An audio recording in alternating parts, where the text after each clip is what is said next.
Sabe, quando a gente pensa em samurai, a imagem que vem na cabeça é quase sempre a mesma, né? Aquela armadura imponente, a katana, a figura do guerreiro solitário. Mas essa imagem, por mais forte que seja, muitas vezes acaba escondendo uma realidade, nossa, muito mais rica e complexa. Então vamos mergulhar para ir além desse estereótipo. Samurai é uma única palavra, mas que evoca séculos de história, de honra, de conflito. Mas o que será que tem de verdade por trás desse nome tão forte? Muitas vezes, essa imagem que a gente tem é só a capa do livro, sabe? E agora a gente vai abrir esse livro juntos. E essa é a grande questão, né? Como a gente faz para enxergar além do óbvio, além do que todo mundo já conhece? Para responder isso, vamos tentar um caminho um pouco diferente. Em vez de pegar um livro de história, a nossa ferramenta vai ser uma única página da internet, que a gente vai usar quase como um arqueólogo. E a nossa fonte vai ser uma simples página de categoria da Wikipédia. Parece simples demais, né? Mas o pulo do gato aqui não está só nos links que estão lá, mas sim na estrutura dessa página.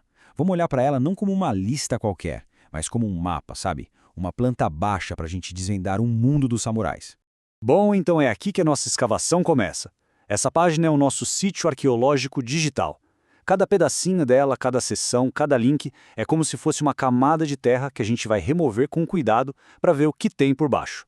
Para começar, vamos para a primeira camada, as subcategorias. Elas não estão ali só para organizar o conteúdo. Na verdade, elas funcionam como o esqueleto da sociedade samurai. É olhando para elas que a gente começa a entender como esse mundo era todo estruturado. E olha só, essa estrutura já entrega muita coisa sobre os pilares desse mundo. A gente vê categorias para hierarquia social como shoguns e daimyos, vemos a parte militar, os equipamentos de guerra e até as lendas que definiram essa cultura. De cara, a gente já tem a planta baixa de uma civilização inteira. E se a gente olhar mais de perto, essa planta baixa revela uma hierarquia bem rígida. Lá no topo, os shoguns, que eram quem mandava de fato. Logo abaixo, os daimyos, cada um controlando suas terras. E ligados direto a esse poder central, os hatamotos. Fica muito claro como o poder era organizado. Ok, agora que a gente já entendeu a estrutura, o esqueleto, vamos cavar mais fundo. Vamos sair da planta baixa para encontrar os artefatos, as pessoas que viviam nesses espaços. É hora de olhar a lista de páginas individuais. 63. Guarda esse número. São 63 páginas de pessoas e conceitos listados ali na categoria samurais. E isso, por si só, já diz algo muito importante. A gente não está falando de um personagem só, de um arquétipo. Estamos falando de um monte de gente, uma população super diversa. É claro que a gente encontra as lendas que todo mundo espera, como Miyamoto Musashi, talvez o espadachim mais famoso de todo o Japão. Ele é a cara daquela habilidade de luta que a gente tanto associa aos samurais. Mas é aí que a nossa escavação começa a trazer surpresas. A gente encontra a Tomoe Gozen, uma guerreira super famosa do século XII. O simples fato de ela estar nessa lista já quebra aquele estereótipo de que o mundo samurai era uma coisa só de homem. E cavando um pouco mais, a gente acha ainda mais complexidade. Essa aqui é a página de Yasuke, um samurai de origem africana. Ele serviu ao grande daimyo Oda Nobunaga lá no século XVI. A história dele mostra uma diversidade que quase nunca aparece na imagem popular que a gente tem. E não são só pessoas, a lista revela conceitos também. Kirisute Gomen. Isso não era só um costume, era um direito, previsto em lei. Isso mostra o poder gigantesco e o código social super rígido que guiavam as relações do dia a dia. Não era só sobre batalha, era sobre uma ordem social muito estrita. E finalmente, a gente chega na filosofia. Esse ditado famoso, que também tem uma página lá na categoria, revela o ideal que formava a identidade do samurai. A beleza passageira, a perfeição da flor de cerejeira era um espelho da vida do guerreiro. Uma vida linda, nobre e, acima de tudo, curta. Então, tá.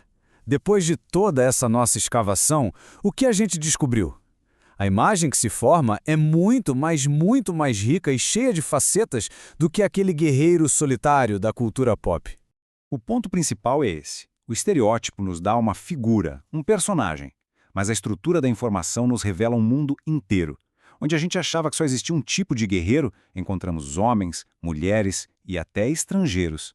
Onde a gente pensava só em combate, encontramos um sistema complexo de leis, de hierarquia e de filosofia. Então, vamos dar um passo para trás e olhar o quadro todo. O que essa análise de uma única página ensinou pra gente de verdade? A lição mais importante aqui talvez nem seja só sobre os samurais, é sobre como a informação se organiza. Essa nossa jornada mostrou que a própria estrutura de uma categoria, que parece uma coisa tão simples, pode ser uma ferramenta de descoberta poderosa. As subcategorias deram para a gente o mapa da sociedade. As páginas individuais nos deram as pessoas, os artefatos, as ideias, e tudo isso junto transformou uma lista de links em um retrato vibrante do passado. E isso nos deixa com uma última reflexão. A gente vive cercado por estruturas de informação, em sites, em aplicativos, em todo lugar. Essa análise mostra que, às vezes, o jeito mais profundo de entender um assunto não é só consumindo o conteúdo, mas analisando o mapa que organiza esse conteúdo. Quais outros mundos estão aí, escondidos bem na nossa frente, só esperando que a sua estrutura seja revelada?